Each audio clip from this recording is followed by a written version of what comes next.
Good afternoon, everyone. This is Merlene Aiken-Smith. Effective June 15th, I will serve as the Senior Associate Athletics Director in SWA for Grambling State University. I'm no longer with Clayton State. However, I just want to introduce myself and say who I was.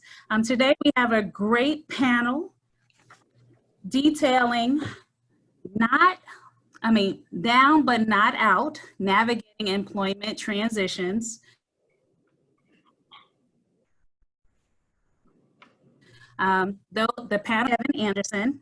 Tonia, can you please give me a short description, open a statement of who you are and your story, followed.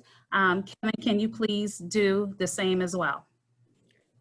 Hi to everyone. My name is Tonia Walker. I'm currently the Director of Athletics for Bluefield College in Bluefield, Virginia, not West Virginia as many people believe or think. I've been in the business for over 25 years, started my career at the CIAA as the Director of Public Relations and later worked into event planning. Transitioned to Winston-Salem State University as the Assistant Athletics Director / head volleyball coach and senior woman administrator. Really never had a desire to coach, but I did it for 3 years. Glad that I did because it allowed me the opportunity to understand and to embrace and really know how I could better serve in an administrative capacity for my coaches. And so I transitioned out of coaching into administration after 3 years, serving as the associate AD and senior woman administrator. And the last 4 years of my time at Winston served as the Director of Athletics. I've been serving here at Bluefield College since July, so I'm coming up on a year, and just learned yesterday that I was promoted. And so I'm excited about that and excited to be able to share the news once it becomes public.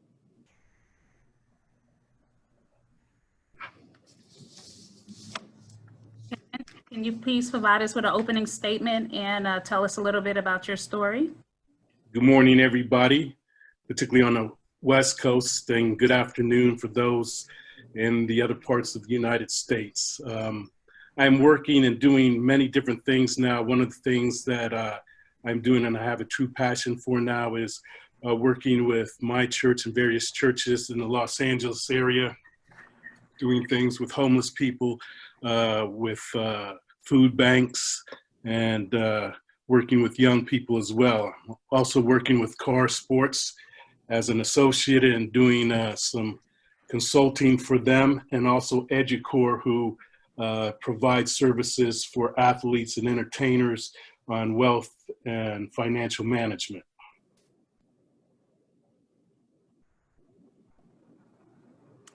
All right, thank you. All right, we're going to jump right into some questions. My first question is for both Mr. Anderson and Ms. Walker. Most athletic administrators, as well as coaches, will experience some employment changes throughout their career in athletics. What are some of your strategies or plans of action you would strongly recommend when planning the next career opportunity? Mr. Anderson? Yes, I decided to make a change when I didn't want to be working with people that were transitional, and that I got into college athletics to be transformational, and that I saw some opportunities that working with young people and being able to continue and use it as my ministry, that I was prepared to move forward with that. You know, we're looking at our current situation in this country, in this world, where particularly our young people are looking for answers and want change. And, you know, it disturbs me when I hear in the media and in other forums that, you know, they use the word riots and protesting, but this is a rebellion. This is a rebellion for people looking for a change and for all of us to do the right thing. And there's no better opportunity than to be in intercollegiate athletics and be able to touch so many young people and be able to formulate their life and do positive things and lead our country and our world. You know, that's, I think that what I would really like to convey in this message is that we all have an opportunity to make an impact in everybody's life that we touched with intercollegiate athletics. And there's no better place than in the locker room or in that arena where everybody works for a common goal.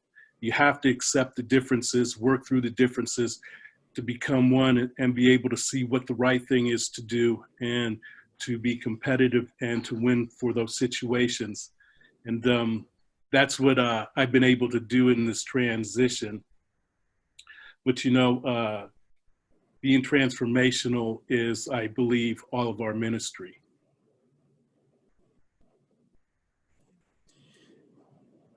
Yeah, so for me, you know, I think I broke it down as I look back at my transition from Winston to Bluefield College in 3 phases. So that first phase for me was the ability for me to take a stand and say that I choose me. I choose my health, I choose my spiritual life, I choose my physical ability over what I put myself through over a period of time that I didn't really recognize until I stepped away from the job.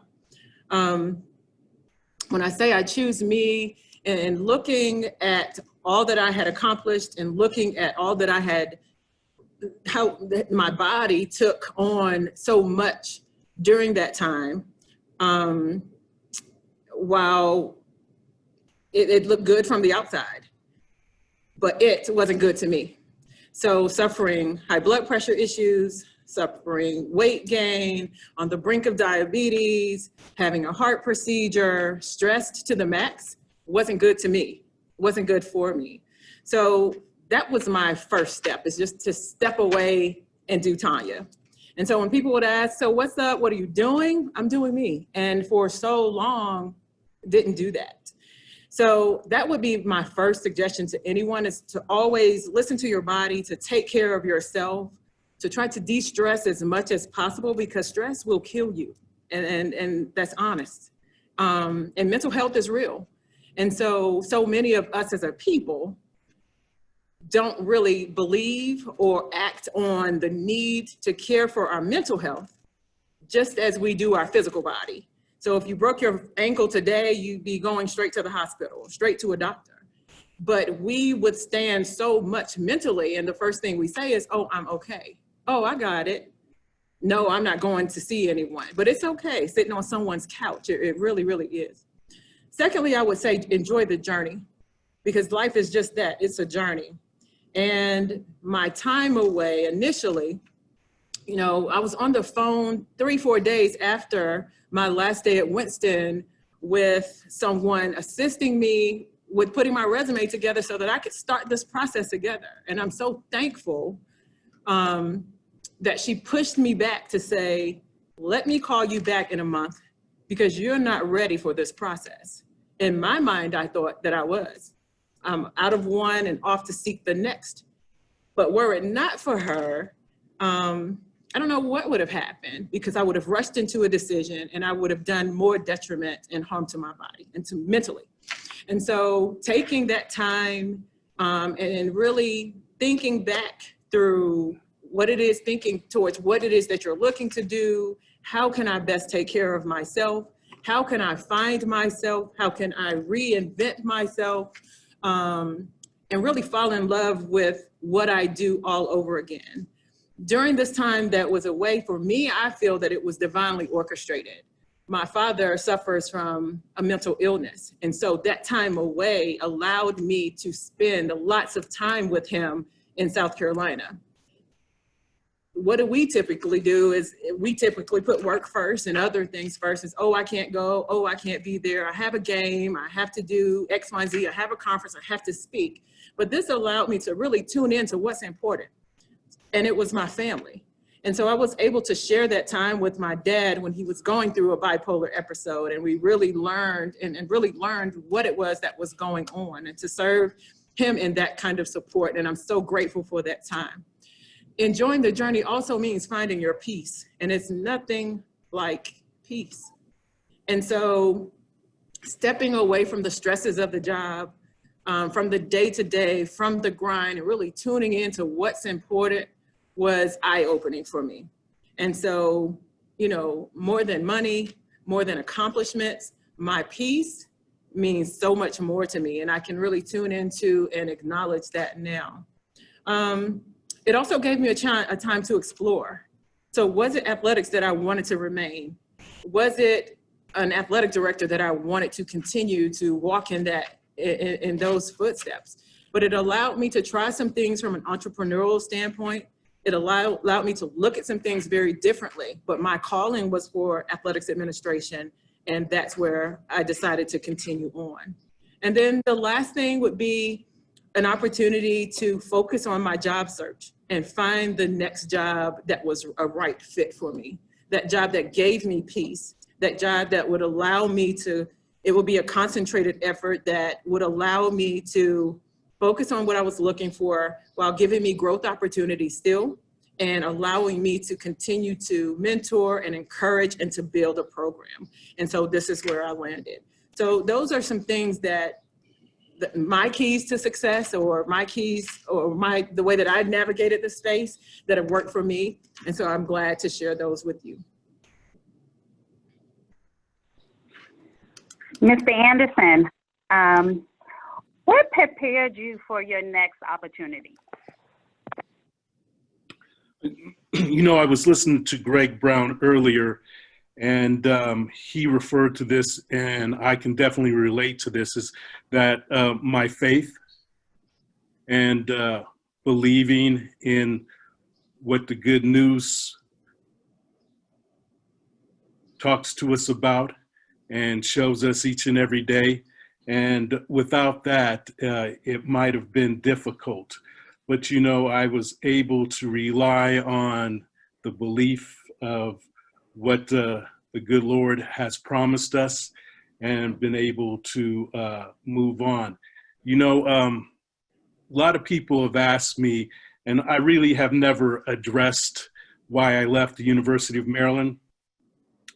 And the reason why I never did that is because there was a lot of great things accomplished, and I worked with a lot of great people that did a lot of great things, and to diminish that and with the young people that I was working with wasn't worth it to me, and I don't think it would have been appropriate to expand or expound on that, you know.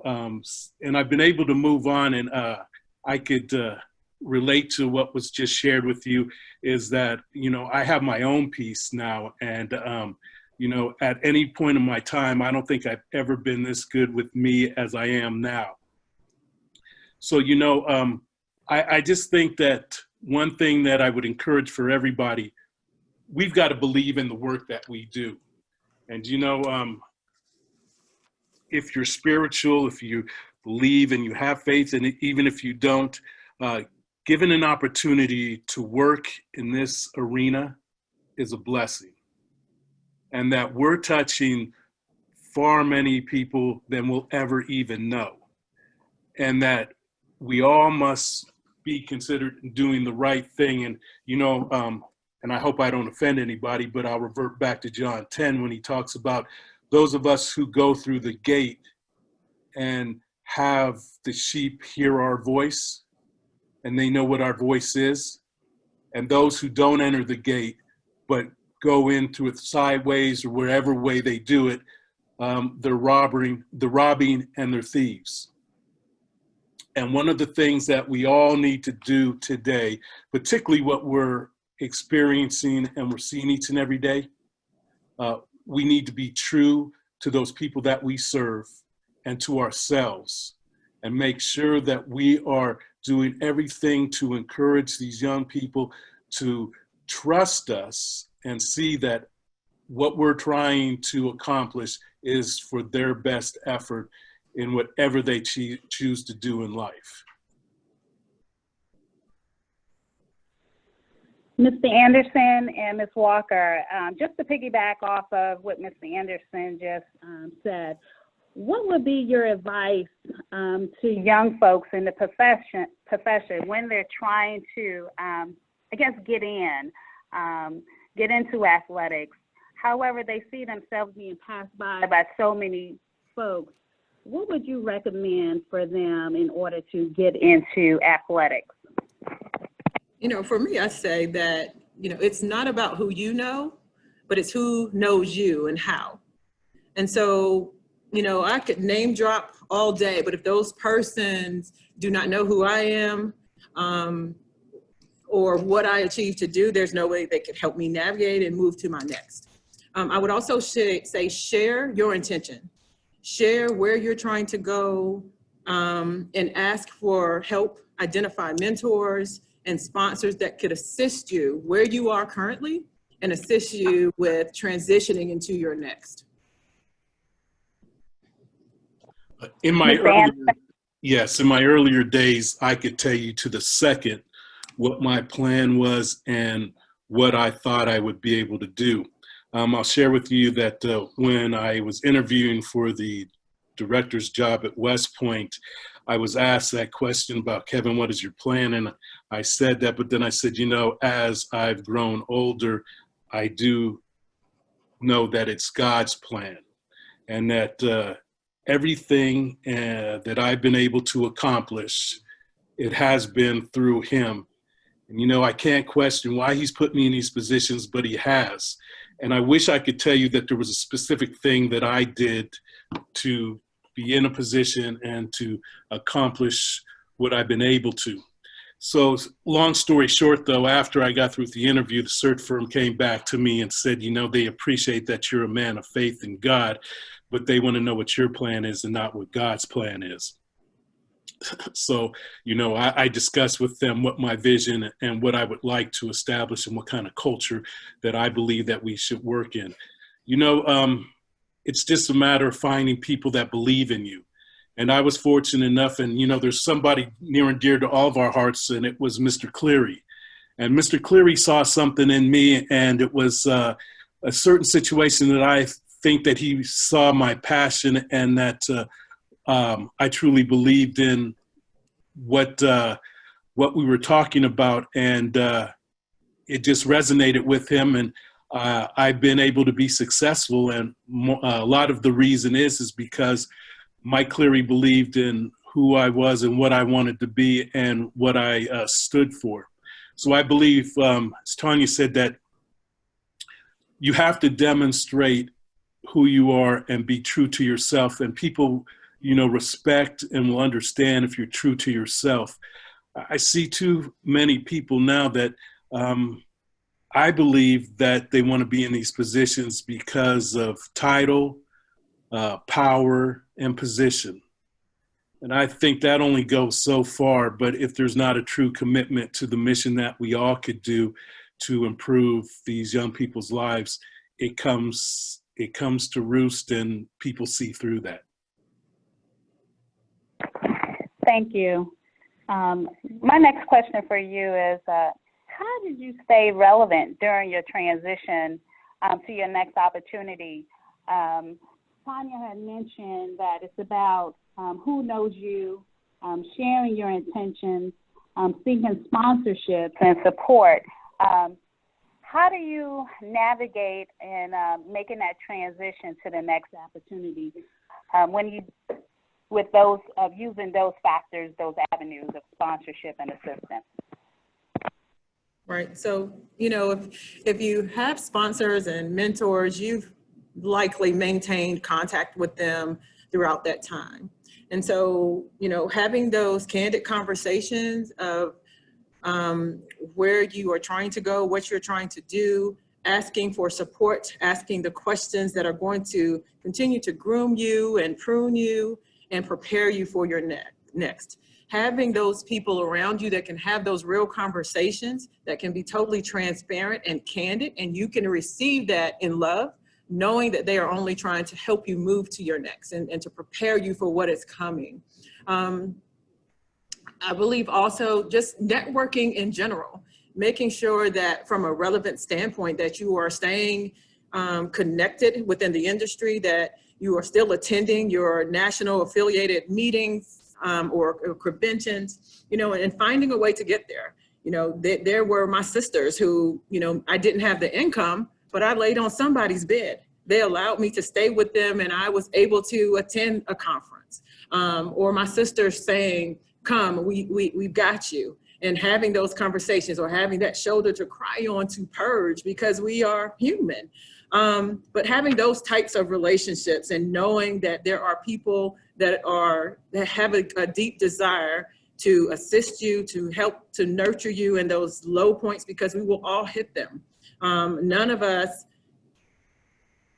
will fall short. All of us at some point will need that shoulder, and will need that type of support from friends, loved ones, etc. So I would just say staying connected, making sure that, you know, you are staying connected with those people in your network, both within the industry and outside of the industry, staying focused on what it is that you're trying to do, staying knowledgeable about the business and what's going on in the industry, despite you not having a job in that time, because those are tools that you will need as you re-enter and continue on your journey.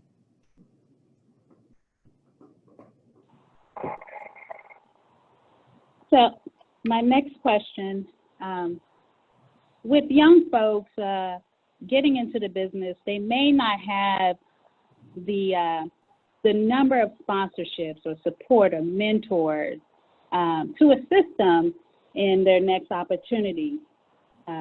What are some of your recommendations from both Tonia and Mr. Anderson you would provide to our audience?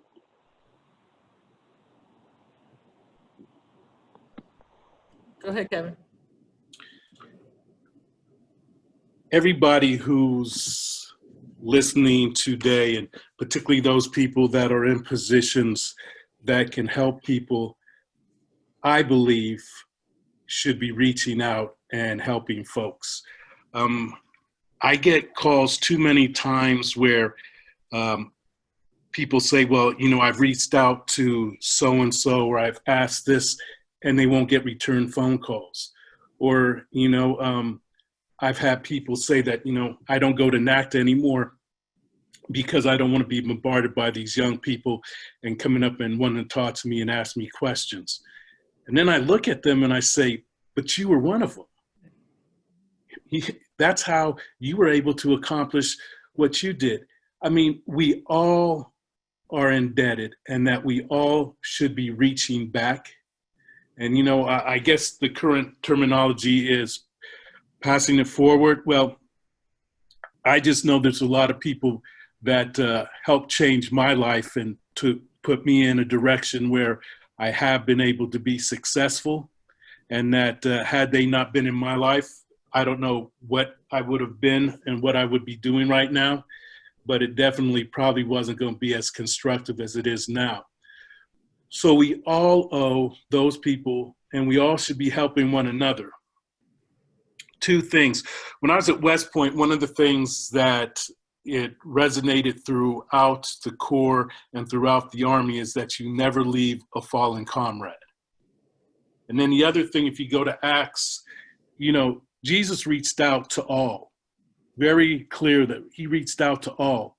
And, you know, there's a lot of people, and particularly in my current situation, they said, well, you know, you can't save everybody. You know, you shouldn't be, you know, some people just, well, that's not how I was raised, and that's not what my God has taught me. We all owe each other, and that if we are committed to each and every one of us, our world would be far different and far better than it is now. So what I'm trying to say is that I encourage everybody to help each and every one of those, particularly those young people coming up, and give them direction. You know, turn them on to somebody else. And then those people that you turn them on to, you need to really emphasize that they owe it to our young people to help them and be able to achieve what they're looking to achieve. Or to be honest with them and let them know what the business is really all about, and ask them, do you really want to do this? Right. I concur, Kevin. And, you know, my philosophy is that each one should reach one.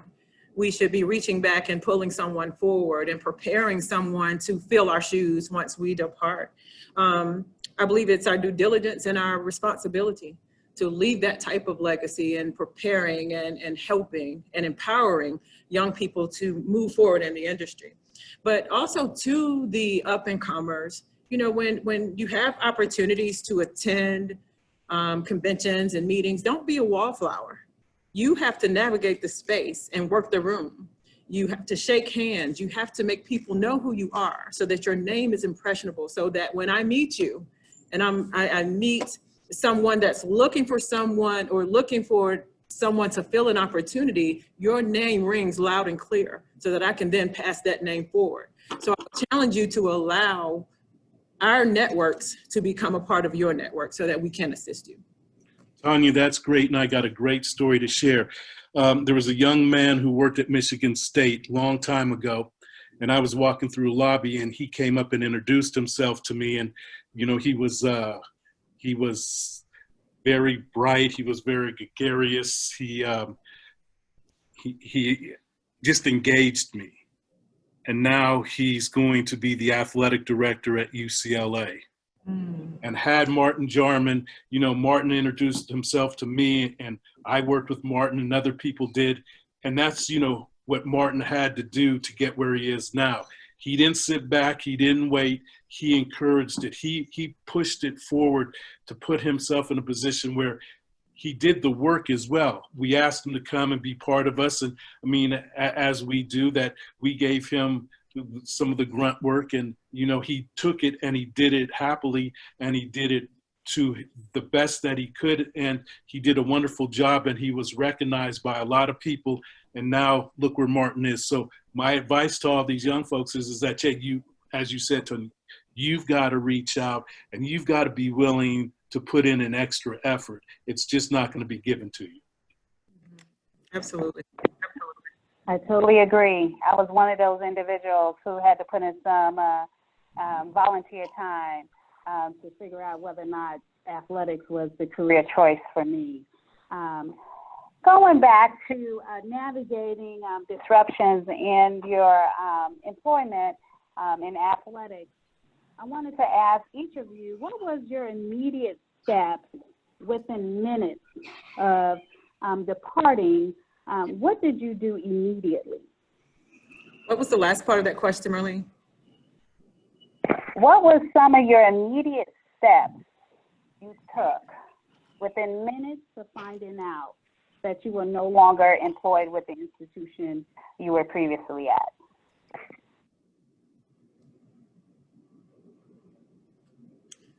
What did I do immediately?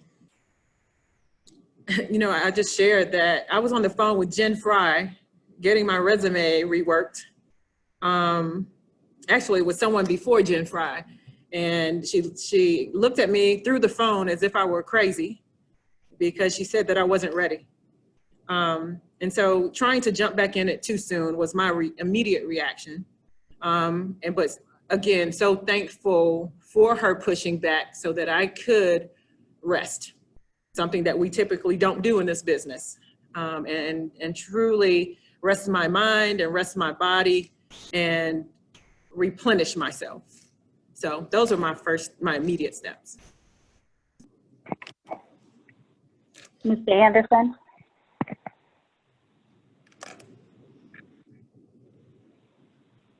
What was your immediate, I guess, steps or minutes right after it was told to you or you decided to leave the institution? You know, as Tony said, you know, I reached out to people that were important to me and explained to them where I was and what I was going to do. I knew there was going to be chatter, but I didn't want everybody to hear the version that might not be true and that could have been swaying people one way or the other.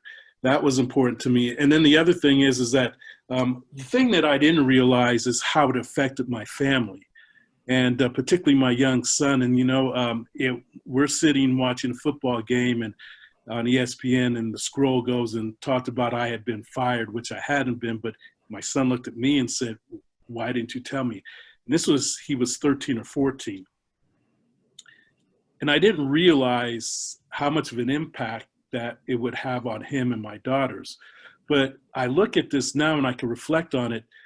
I had 500 and something student athletes, and those were all his brothers and sisters. I mean, he grew up in that. So did my daughters.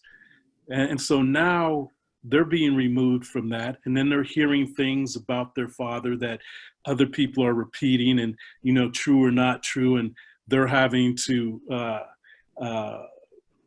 defend our family honor and everything else.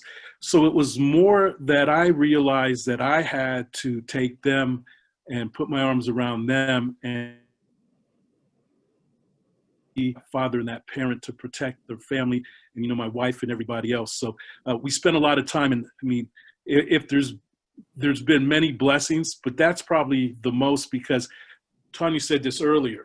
I mean, I was there, but I wasn't there. I was always on the road, or I was always at a meeting, or always doing something. And you don't understand the void and what you're missing until you've stepped out of it and then step back into it. So this has been wonderful for me and a blessing, because I believe now I'm a better husband, a better friend, a better father. It's connected me with my son. I'm close with him now. I'm able to participate in the things that he's involved in and to see how he is. One of the examples I used is that my youngest daughter was a very good soccer player. In her junior year, they won the state championship, and I think I was able to attend 1 or 2 games, and I didn't attend the state championship game. So when I reflect back on that and all the things that I missed and the sacrifices I made, it really had me reevaluate and really respect and honor what my wife and my family had done to support me. Thank you, Kevin. Now we're in an epidemic with COVID-19. There are a lot of layoffs going on in athletics, a lot of changes. Athletics is volatile in and of itself, but there are a lot of layoffs. And a lot of times before this time right here, COVID-19, we would tell individuals to go volunteer, go intern if they have some gaps in their employment stream. What are some things individuals can do to stay relevant, stay connected in their profession, in athletics? It's tough right now. There's restrictions on campus visitation. What can they do? You know, Marlene, I would say that we found, we all should buy stock in Zoom right now. And we found a way to do everything with the use of technology. Your growth doesn't always come with a paycheck. And so there are many avenues to grow and develop and learn and share and encourage through the use of technology. I would encourage and challenge those that are looking to fill gaps to do so through Zooming, through going to conferences as this one. So Moaa found an opportunity to provide a leadership opportunity through technology. And so tapping into those types of pieces of technology is huge. People will talk to you. So, you know, as simple as picking up the phone and sharing and dialogue and asking, you know, how are you, for instance, the COVID plan is real. And so, this COVID-19 is real. And so there are a number of us that are sharing plans, because there's no real need to invent the wheel, but to lean in on the expertise of others, to strengthen your plan, to help one another, to help some who may not know where to start. So those are just avenues that I share that people should consider in their continued desire to grow and learn and share. I agree with Tonia. And the other thing that I think during this time, and we do have more time to ourselves, is that, we read more, we reflect more. I would look and I started to try to learn Spanish. And I think that now that we look at, or some kind of language that we look at where, because communication is just opening, and speaking another language could be helpful in all of our jobs. But the other thing that I've been able to do, and again, being with my family, my kids, going out to a protest and listening to all the different people and what they're feeling and what they're hearing and what they're sensing. And I think that that's one of the most important things we could bring back to campus when we return, is that we try to understand again where people are, what they're feeling. I mean, what do they want? What do these young people want? They want to be heard, and they've grown up differently. They've grown up differently than me in my experience. But I think that, we all owe them that. And that it used to bother me when I was on campus and people would say, oh, when the kids aren't here, campus is better. You could get from here to there and everything else. And then I'd look at them and say, well, if they weren't here, we wouldn't have jobs. And the reason why we do what we do is because of them. And so to listen to them and understand what their message is and what their needs are, it just broadens us. We've lost the value of the scholarship. All we do now, or the meetings that I used to be in and I still am in, it bothers me because the first thing we start talking about is, economics and everything else. And I know that's all part of this.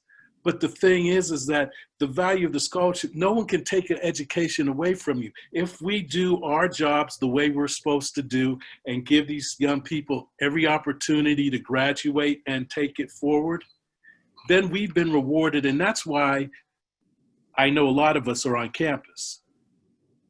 And so, this is an opportunity now to listen, to look where we are as a country. And the other thing is to collaborate. I mean, nobody wants to work with anybody anymore. We look at our government, and our government is broken because each and every one of those people representing an organization aren't open to listening to the other people and doing what's right. So I got to get off my soapbox, but that's where I believe things are. My next question for the both of you is, how do you stay motivated when you're going through a job search? Some individuals, when they're out of a job, they may be out for a month, they may be out for 6 months, or even a year or more. Tell me, how would those individuals, especially a year or more, how do they stay motivated, especially when they know, just like what Mr. Anderson said, that their true passion, their purpose, they have defined as helping motivate young individuals. And that's the arena they want to utilize those skills. How do you stay motivated? Wanna go, Kevin? No, you go, and then You want me- Okay. I'll parlay off of you. Okay, that's fine. Marlene, for me, I'm a strong woman. I realize I'm a strong woman. And I know that I do what I do because there's a message in it for my kids, for my daughter and for my granddaughter in particular. And so, yes, when you are out there looking, you're going to get so many no's before that yes comes. That's just the reality. But, I know that I found fuel in knowing that I was going to land when it was supposed to happen. So enjoying the journey, as I said earlier, there was a reason why it was some 12 months before I landed in my next. And so really leaning in, not really trying to concentrate on why I had not landed. I just knew that it was coming, and I could feel when it was coming. I just can't even explain it. I knew that in a matter of weeks or months or soon that it was going to happen. Didn't know where it was going to be, had no clue that I would be in Bluefield, Virginia but I do know that I was called here for this time and for a reason. And so, you know, it's my kids that have fueled my fire. Tonia, amen. Kevin? I'm part of the rebellion. I want what's right for all of us, and that I know that we all have an arena in athletics that can reach many more people than other avenues in our life. And, you know, again, and I hope, again, like I said, I'm not offending people, but God has a plan for me, and he's going to place me where he needs me. And I believe that and live that each and every day of my life. And so it's my motivation. It's my spirit that keeps alive and well because of that. Thank you. My next question is, did you ever feel during that time period you were out of athletics, that you may have to make a career change? I didn't necessarily feel I was out of athletics, but I looked for those transferable skills where I could still stay connected. And so I did start looking into fundraising opportunities within the athletics realm, but knew that I wanted to remain a part of the industry. And that's where I really narrowed my search. Yeah, I'm like, I've never been out of athletics.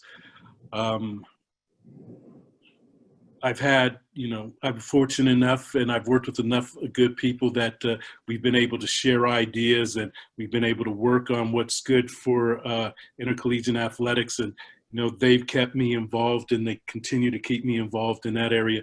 But, you know, it has allowed me, and Tonia referred to this earlier on, to look at other things that I enjoy in life. I started to take acting lessons and trying to do certain things in that field.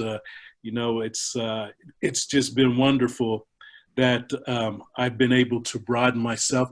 And the message that I want to leave with a lot of the young people is, do not limit yourself. I mean, as I grew up and in my community, you know, there were certain things that they said that you just didn't do and that you didn't experience. And you know what? I missed out a lot in life until my later days because, you know, experience is one of the wonderful things to enjoy in life. And the more you experience, and I believe that, you know, what we're looking at now when we look at diversity and inclusion, one of it is experiencing one another and understanding our differences and how we can bring our differences to the table and expand and, you know, value them to move forward as a whole and to be able to accomplish what we need to accomplish. So, you know, I never did feel that I was not part of it or that I was outside of it. Mr. Anderson, Ms. Walker, thank you so much for being candid during this discussion. Next, we're going to turn it over to our audience. They will have some questions for you. Moaa will take over from here. First off, thank you guys. That was a great discussion and advice I received. Our first question is from Jake Flake. What are the first 3 things you would do after being let go? I couldn't understand your question, Tony. Say that again. I'm sorry. What are the first 3 things you would do after being let go? First 3 things. Okay. Secondly, rest. And the third thing I would say is invest in your resume. And I say that because during this transition and during this time, I thought my resume was on point. And it was my cousin who told me to always invest in your resume.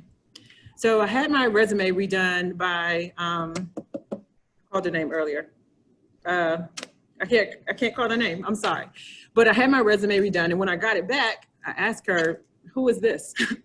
And she said, it's you.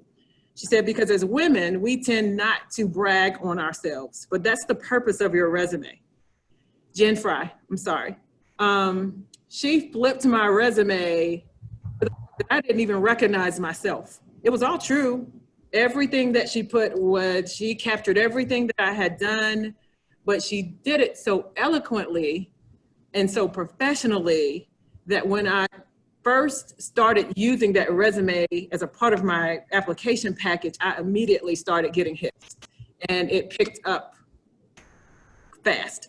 And so those are the three things in that order that I would do, that as women, first of all, rest and be ready, get ready and prepare your body for your transition.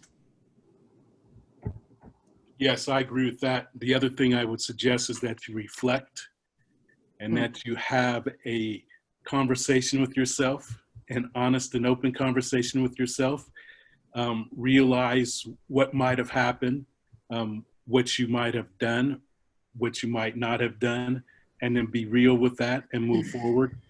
The other thing is reach out to friends and people that have mentored and guide you, and talk to them and be honest with them and help them form some conclusions for you. And the third thing that I really think that you need to do in all of this is to continue to believe in yourself. Because many times something happens and that for one reason or the other, you probably had little or no control over it. And so you have to continue to believe in yourself. I think where a lot of people go wrong and miss opportunities or don't get other opportunities is because they lose faith in themselves and what they stand for. And that's the defeat. Great answer. Next question. What advice do you have for professionals balancing their mental health and trying to figure out their next career step while unemployed?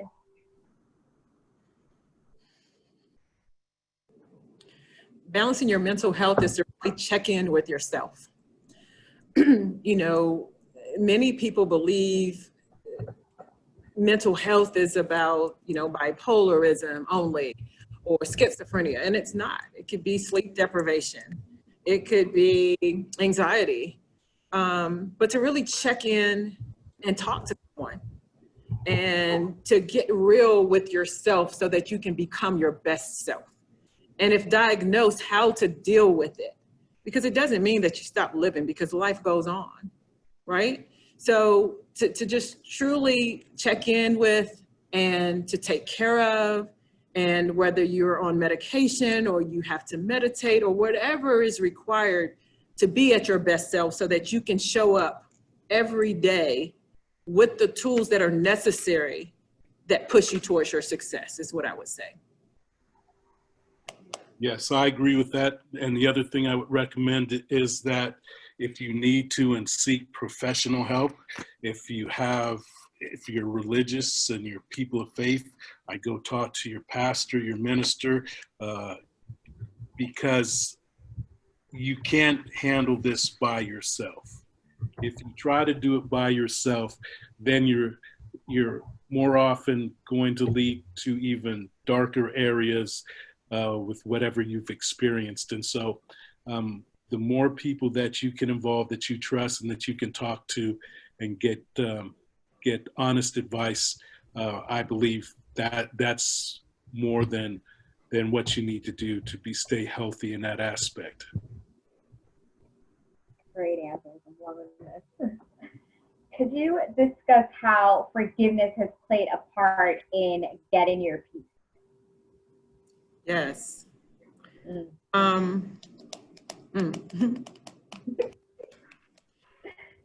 So I attended a leadership convention in Atlanta during my transition. And one of the conversations was about, are you the victim? Are you the victim? And so, it really made me sit back and think and accept a lot, learn how to forgive. And that forgiveness is not for that next person. That forgiveness was for me so that I could be free and that I could move on. And honestly, it wasn't until I started peeling back those layers of the onion to get to a point where I was free, that things started opening up for me. So before then, I was very clouded. I was pointing the finger. I wasn't accepting accountability. Playing the blame game in so many different ways. I started seeing myself as the victim, and that wasn't the case. And so for me, that's how I got to my peace. When I could release all of it, forgive everyone for what I thought had happened or was said or what happened, what have you, it was just freeing for me. Yes, you can't be forgiven until you forgive. And I truly learned in this is that it was all about me and where I needed to be. And if I was to keep everything in and started blaming and feeling other people had done me wrong, it was just going to fester more in me, and I was going to be unproductive. And I was going to deal with, mental health issues. It affects your physical health and everything else. So, I took what we were able to achieve and all the great people that I worked with. And, I've been honored by that. And so, I could stand by that and smile and be grateful for it and move on. And that it was just a journey. And God puts us through this journey, and he gives us what he gives us, and he doesn't give us any more than we cannot handle. So, just having that faith in my life and be able to move on, that I've been and I'm now at peace. And so, it's the thing about,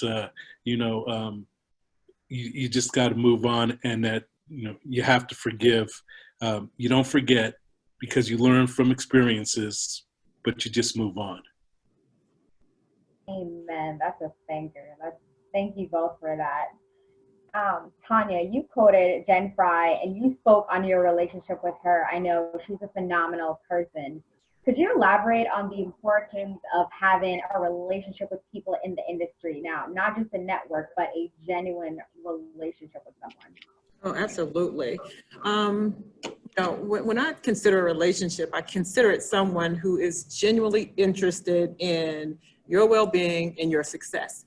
And they're willing to pour into your success and to help you, whether it's to get to your next or to get through. That has been vital in my relationships throughout this industry and even outside of the industry, where if I'm going through and just need a shoulder, I have someone I can call. If I'm going through and I need an answer of how to, there's someone that has been through it as well that is willing to share. And so I attribute much of my success to my relationships, because there's so many people that have helped me in my development, in my growth, in my infancy, coming into the industry, and that have helped shape the woman that I am. Thank you, Tonia. That was a great answer. Kevin, you spoke on, being patient and having faith and our relationship with God.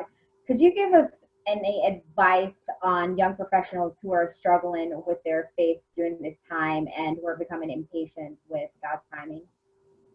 One of the things I currently spoke to at my church was, how do you incorporate your beliefs and your faith into the workplace? And that it's very difficult at times to be able to bring your faith there and be able to speak about it freely without maybe offending or having it be part of another concern. Particularly in the later years of my participation in intercollegiate athletics, that wasn't a problem for me because I was strong and I believed in it.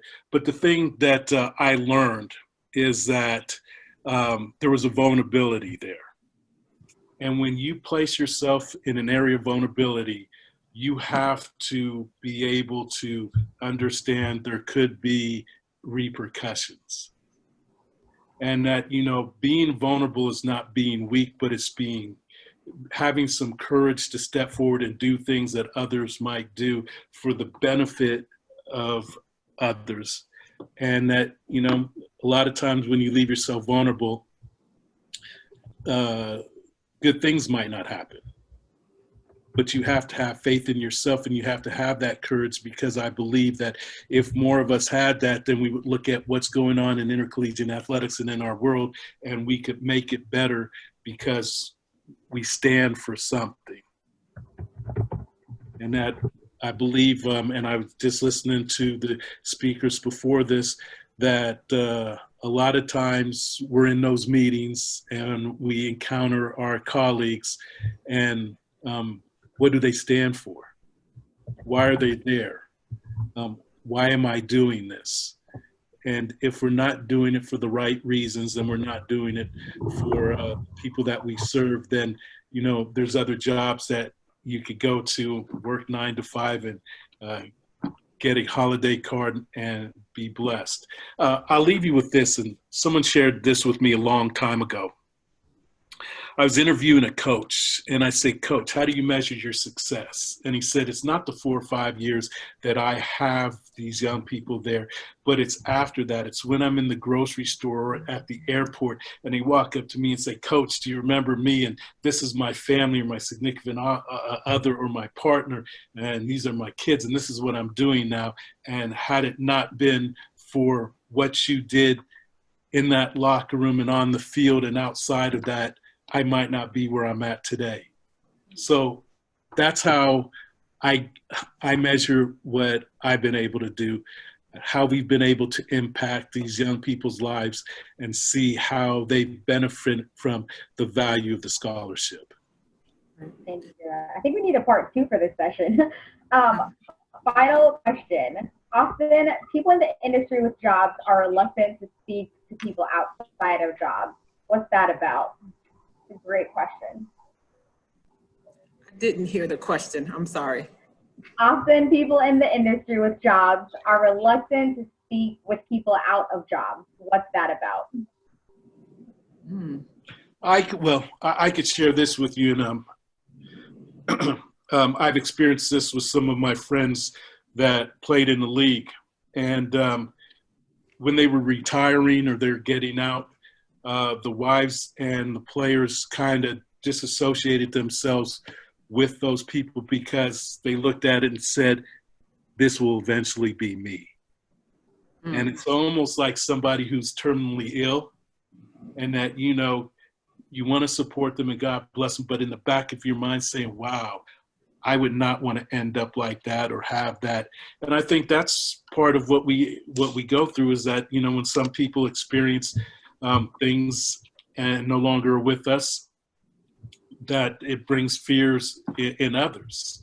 And, you know, I mean, I could actually sit up here and say that I'm guilty of this, because I would read things and see things and say somebody got dismissed or they lost their job or whatever, and I would have said, "Well, I don't know what they did, but I wouldn't have done that." But it's not a matter of what we do and what we don't do sometimes. It's a matter of who we work with and what their mentality and what they're trying to do. And, you know, some of us aren't going to submit to people that aren't doing the right thing, and it's time for us to part ways. And I mean, that's just the nature of the beast. So I think there's a lot of people that look at these kind of situations and they just are afraid that it could be them. And I think sometimes you just don't know what to say. And I'm guilty of that. It's an uncomfortable conversation. And, you know, oftentimes in lieu of saying something and saying the wrong things, we opt not to say anything at all. But sometimes, you know, the silence and not saying anything is worse than the misspoken word. Great. I would just like to close by saying there's power in the closed door. and I know you're probably running over, but I just want to share that. There's power in a door that closes. You know, God has prepared us for where we are in that time. And when it closes, he's just preparing us for our next. So regardless as if you are in turmoil, if you're stressed and what you're going through before that door closes, it's only preparing you and propelling you for your next. Amen.